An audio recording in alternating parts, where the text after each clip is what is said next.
Good morning friends, আশা করছি আপনারা সবাই ভালো আছেন আর আমিও ভালো আছি।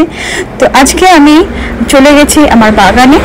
দেখুন, আমার বাগানে অনেক আঙ্গুর হয়েছে আর এই আঙ্গুরগুলো আর থাকবে না, পড়ে যাবে একে একে, কারণ আগেও সব পড়ে গেছে হেভি বৃষ্টিতে। তো আর বাদরও খেয়ে চলে গেছে।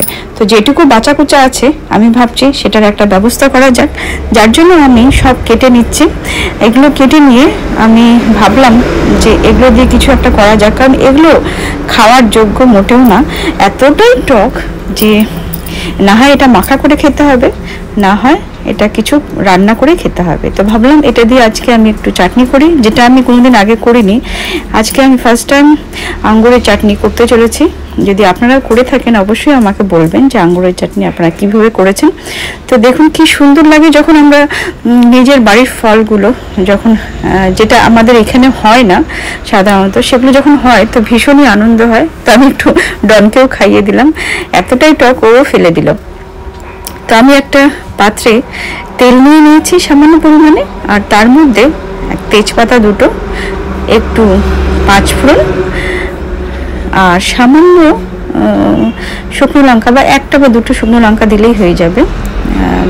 তো আমি এগুলো দিয়ে একটু ভালো করে ভেজে নিলাম। আর আঙ্গুরগুলো আমি ধুয়ে রেখেছিলাম, বেছেও নিয়েছি, সেগুলো আমি একে একে দিয়ে দিলাম। আঙ্গুরগুলো দেওয়ার পরে সামান্য একটু নুন দিতে হবে, না হলে আঙ্গুরগুলো গলবে না। আর সামান্য পরিমাণে হলুদ, যেহেতু জিনিসগুলোই অল্প পরিমাণে। আর আমি 3-4 চামচ চিনি নিয়ে নিয়েছি।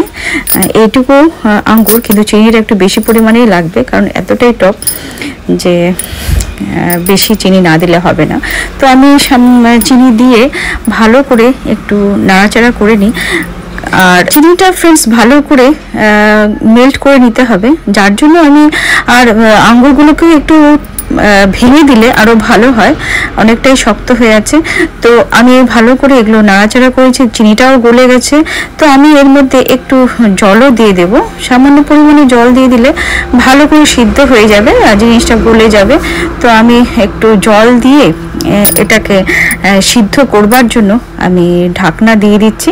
কিছুক্ষণ 5 মিনিটের মতো রাখলেই হয়ে যাবে, অলরেডি হয়ে গেছে। তো ঢাকনাটা উঠিয়ে দেখছি, না খুব সুন্দর গলে গেছে, দেখুন মেল্টও হয়ে গেছে, আর একটা আঠা আঠা ভাবও চলে এসছে দেখুন এর মধ্যে। তো আমার যে আঙ্গুরের চাটনি সেটা কমপ্লিট হয়ে গেছে, আর আমি এখন নামিয়ে দিচ্ছি। দেখে ভালো লাগছে, আর আমি একটু টেস্ট করেও দেখলাম, ভীষণ ভালো হয়েছে। তো এইভাবে আপনারা অবশ্যই বাড়িতে করে খাবেন যদি বাড়িতে আঙ্গুর পড়ে থাকে। আর তার মধ্যে আমি সামান্য পরিমাণে মগজ দিয়ে দিলাম, একটু ভালো লাগবে, দেখতেও ভালো লাগবে, খেতেও ভালো লাগবে। তো আপনারা যদি ভালো লাগে এভাবে অবশ্যই করে খাবেন। আঙ্গুর